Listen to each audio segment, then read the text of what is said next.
ಮಾಡಿದ್ರೆ ಹೈಕಮಾಂಡ್ ಮಾತ್ರ ಪೂರ್ತಿಯಾಗಿ ಎಚ್ಚರಗೊಂಡದ. ಅದಕ್ಕಾಗಿ ನವಂಬರ್ ಕ್ರಾಂತಿ ಇಲ್ಲ ಏನಿಲ್ಲ ಅಂತೇಳಿ ಡಿ ಕೆ ಶಿವರು ಸ್ಪಷ್ಟವಾಗಿ ಹೇಳೋ ಮೂಲಕ ಅದಕ್ಕೊಂದು ಫುಲ್ ಸ್ಟಾಪ್ ಇಟ್ಟಿದ್ದಾರೆ.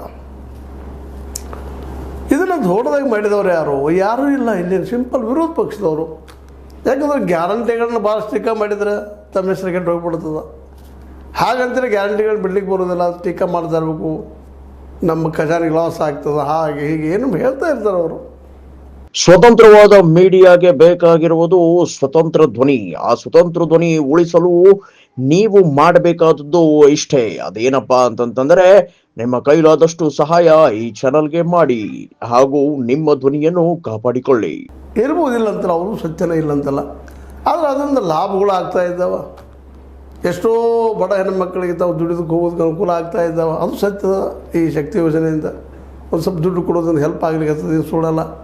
ಮತ್ತು ಅದು ನಮ್ಮ ಸೊಸೈಟಿ, ಅದು ನಮ್ಮ ಸಮಾಜದಲ್ಲಿ, ಅದು ನಮ್ಮ ನಡುವೆ ಖರ್ಚಾಗೋದ್ರಿಂದಾಗೆ ನಮ್ಮಲ್ಲಿ ಅನೇಕ ವ್ಯವಹಾರಗಳು ಹುಡ್ತಾ ಇದ್ದಾವೆ, ವ್ಯಾಪಾರ ಚೆನ್ನಾಗಿ ನಡೀತಾ ಇದೆ ಅನ್ನೋದು ಅಷ್ಟು ಸತ್ಯದ. ಆದರೆ ಒಟ್ಟಾರೆಯಾಗಿ ಇದನ್ನು ಗ್ಯಾರಂಟಿಯನ್ನು ನೇರವಾಗಿ ವಿರೋಧ ಮಾಡೋದು ಶಕ್ತಿ ಇವತ್ತು ಬಿ ಜೆ ಪಿಗೆ ಇಲ್ಲ, ಅಥವಾ ಜೆ ಡಿ ಎಸ್ಗೂ ಇಲ್ಲ. ಹಾಗಾಗಿ ನೀವು ಏನು ತರ್ತೀರಿ, ಅದು ನೌಕರಿ ತರಬೇಕಾಗ್ತದೆ. ಅದ್ರ ಬದಲಾಗಿ ನೌಕರಿ ಕೊಡೋ ಶಕ್ತಿ ನಾಳೆ ಅಂತೇಳಿ ಸಪೋಸ್ ಬಿ ಜೆ ಪಿ ಅಧಿಕಾರಕ್ಕೆ ಬಂದ್ರೆ, J D S B J P ಎರಡೂ ಕೂಡಿ ಬಂದ್ರೆ ಎಲ್ಲರಿಗೂ ಉದ್ಯೋಗ ಕೊಡಿಸೋ ಶಕ್ತಿ ಅವ್ರಿಗೆ ಇದನ್ನು, ನೌಕರಿ ಕೊಡಿಸೋ ಶಕ್ತಿ ಅದನ್ನು ಚೆನ್ನಾಗಿ ನಂಬ್ತಾರೆ. ಅದನ್ನು ಗ್ಯಾರಂಟಿಗಳು ನಂಬೋದು. ಮತ್ತು ಗ್ಯಾರಂಟಿ ಒಂದು ಸಪೋರ್ಟ್ ಮಾಡಿದ್ರೆ ಕಾಂಗ್ರೆಸ್ ಸಪೋರ್ಟ್ ಮಾಡಿದ್ರೆ ಕಾಂಗ್ರೆಸ್ ಕೊಡ್ತಾ ಇದ್ದೆ ಅಲ್ರಿ ಅನ್ನುವಂಥ ಮಾತು ಬರ್ತದೆ.